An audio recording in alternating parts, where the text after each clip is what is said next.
Once during the Pandavs' exile, Yudhishthir met Markandeya Rishi. Yudhishthir got emotional after meeting the Rishi and said, "O great sage, I am not worried about the pain I have caused to myself and my brothers. However, what Draupadi has to go through makes me sad. She had to get humiliated in front of the entire royal assembly of Hastinapur. Later, Jayadratha tried to abduct her. Have you ever heard of another pious woman like Draupadi, who had to go through so much pain and hardship in her life?" It is then the great sage Markandeya narrated this story of Princess Savitri to Yudhishthir. In ancient times, there was a king named Ashwapati who used to rule over the Madra kingdom. Ashwapati was a very just and fair king who was loved by his subjects. Everything was going well in his kingdom. Still, the king was always worried, for he did not have any children. With this desire in mind, the king prayed to Mata Gayatri for 18 years and conducted 1,000 yagyas in her worship. In the end, Mata Gayatri appeared in front of the king and offered him a boon. King Ashwapati greeted the Devi with folded hands and said, "O Mother of the whole universe, I wish to have a son who is virtuous, so that he can inherit my kingdom after me." Mata Gayatri said, "O sage among kings, I know your desire in advance. Hence I had consulted with the Father of the universe, Brahmadev, before appearing in front of you. It is with his blessings I grant you a daughter." The king accepted the blessings of Brahmadev and Mata Gayatri and said, "As you wish, O mother."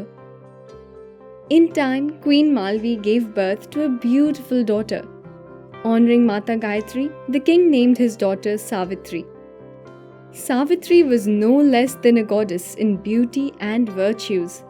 When Savitri grew older and became of marriageable age, the king started looking for a suitable groom. However, the king was unable to find a groom who could match his daughter in virtues and appearance. In the end, he called Savitri and said, "Daughter, you are now of the right age to marry, and as your father, it is my duty to make sure I find a suitable groom for you and conduct your wedding with proper Vedic rituals. Despite all my efforts, I have failed to find a man who can match you in your qualities. It is my wish now that you visit the wise sages in our kingdom and with their help find a suitable man for yourself. You have my blessings." Respecting her father's wish, Princess Savitri went to the jungle and started spending time with the sages in their hermitage. She started searching for a suitable husband under their guidance. One day, Devarshi Narad was visiting King Ashwapati. When Devarshi Narad was having a conversation with the king, Savitri entered the royal court. The king was extremely pleased to see his daughter return. Savitri sought the blessings of the sage among gods and then greeted her father. Savitri said, "Father, as you suggested, I have found the right man to marry. You please start preparing for the wedding." A happy and curious Ashwapati asked Savitri to tell every detail. Savitri said, "King of Shalv, Dyumatsen became blind due to some illness. Taking advantage of his misfortune, his enemies attacked his kingdom, and the king had to flee along with his wife and newborn son. That son, who was born in a palace but raised in a hermitage, is now an adult. He is handsome and virtuous. I have chosen him to be my husband." Narad Muni, who was listening to this conversation, got worried and said, "O king, the man your daughter has chosen is Satyavan. He is really virtuous and righteous. However, there is one problem because of which I don't think your daughter should marry him." Looking at the king's curious eyes, Devarshi Narad continued, "King Dyumatsen's son will not live long. Exactly 1 year from today, Satyavan will meet his death." Hearing these words from Narad Muni, the king requested his daughter to forget about marrying Satyavan and look for another groom. However, Savitri said, "Father, in my mind I have already decided Satyavan to be my husband. Marrying anyone else now is out of the question. It is also not right. I request you to start preparations for our wedding." Hearing these words from Savitri, Narad Muni said, "O king, your daughter is right.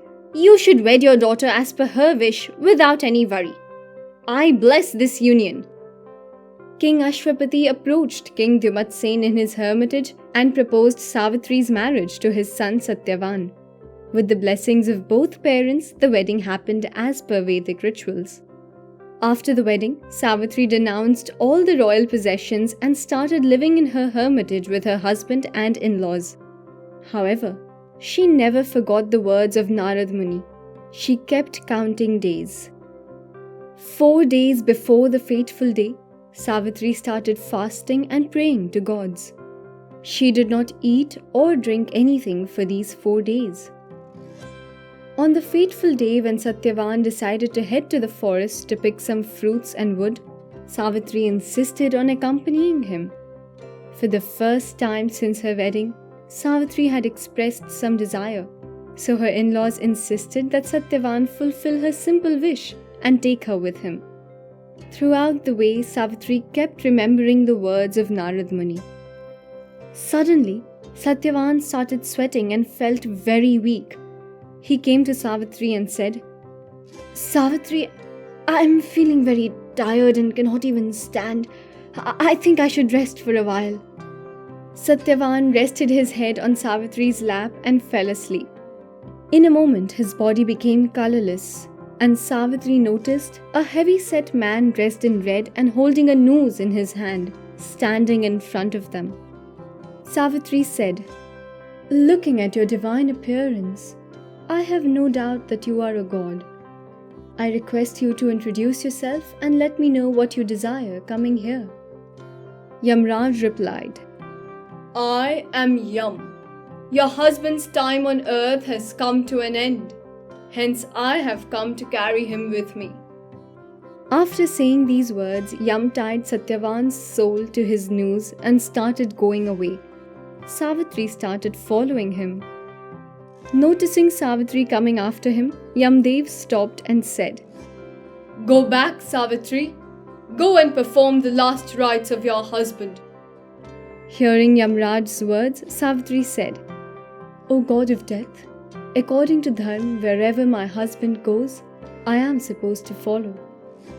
Yamraj said, "Don't be stubborn, Savitri. Ask me for a boon except for your husband's life and go back." Savitri said, "O Dharmaraj, if you want to offer me a boon, then please make sure my father-in-law can see again. Make him powerful and able, as he was before he lost his eyesight." Yamraj said, "So be it," and started walking again. In a while, he turned back to see that Savitri was still there. Savitri said to Yamraj, "Only truly blessed ones get to experience the company of gods. Any conversation with gods is a blessing. I cannot forego this once-in-a-lifetime opportunity." Yam asked Savitri to ask for another boon except for the life of her husband. Savitri asked for her father-in-law to regain his lost kingdom. Yam said, "As you wish," and moved on. Savitri continued to follow Yam and said, "You carry people out of this world against their wishes. However, in this world, showing kindness to others is the biggest virtue. You should also show kindness to me." Hearing these words from Savitri, Yamraj said, "Savitri, I am very pleased with your words. You can ask for one more boon, but please know that I will not spare the life of your husband." Savitri said, "O son of Vivaswan, my parents do not have any sons. Please bless them with 100 sons who can carry their legacy forward." Yam said, "Your mother Malvi will give birth to 100 illustrious sons of your father, Now stop being stubborn and return to your in-laws. They need you the most in this time of grief. Savitri replied, I do not know how far I have come following you. I do not know if I will be able to go back now. I feel like the only option left to me right now is to keep following you. Yamraj smiled at Savitri's words and said, Okay, ask me for one more boon. I can give you anything except for sparing the life of Satyavan. You have to go back this time though. Savitri stood in front of the god of death with folded hands and said, O god of afterlife, I have experienced all the joys of life except motherhood. I have heard that being a mother is the supreme joy any woman can experience. Please give me a boon to become the mother of 100 illustrious sons. Yamraj said, So be it, and moved on. Savitri stopped him and said, Maharaj, I am a woman of virtue. You are taking away my husband. Without him, how do you think I would become the mother of 100 sons? Yamdev smiled and said, O Savitri, my boon cannot go in vain. I am returning the soul of your husband and bless the two of you a 400 years long life together. Two of you now have my blessings. Saying this, Yam released Satyavan's soul from his noose and disappeared. Thus, after getting her husband's life back, Savitri went back to the place where Satyavan's dead body was. She kept his head on her lap and started waiting for Satyavan to open his eyes. After a while, Satyavan opened his eyes as if he had just woken up from sleep. As soon as Satyavan opened his eyes, he realized it was dark. He said to Savitri, Savitri, it is so late. How long I must have slept. Why didn't you wake me up? Savitri looked at Satyavan with an expression of relief in her eyes and said, You did not look well. That is why I did not find it wise to wake you up. Let's go now. Father and mother must be getting worried. Back at the hermitage, Dimit Sen regained his eyesight, but he was worried since his son and daughter-in-law had not yet returned. Next day morning, when Savitri returned to the hermitage with Satyavan, they felt relieved. After a while, a messenger from Shalv arrived at the hermitage. The messenger informed the king that the enemy who had chased Dimit Sen out of the kingdom had been killed by his own ministers, and they wanted Dimit Sen to become the king of Shalv once again. As Yamraj had blessed, King Ashwapati and Queen Malvi had 100 sons, who inherited the kingdom of their father after him. Savitri and Satyavan also had 100 sons and lived for 400 years. After narrating this story to Yudhishthir, Markandeya Rishi said, The way Savitri not only saved her husband's life, but also brought good fortunes for her parents and in-laws, this daughter of Drupad will bring back your good fortunes. This incident of Savitri bringing her husband back from the dead inspired the festival of Vat Savitri, which is celebrated every year on Amavasya of Jesht month. Married women fast on this day and worship the banyan tree, wishing the long life of their husbands.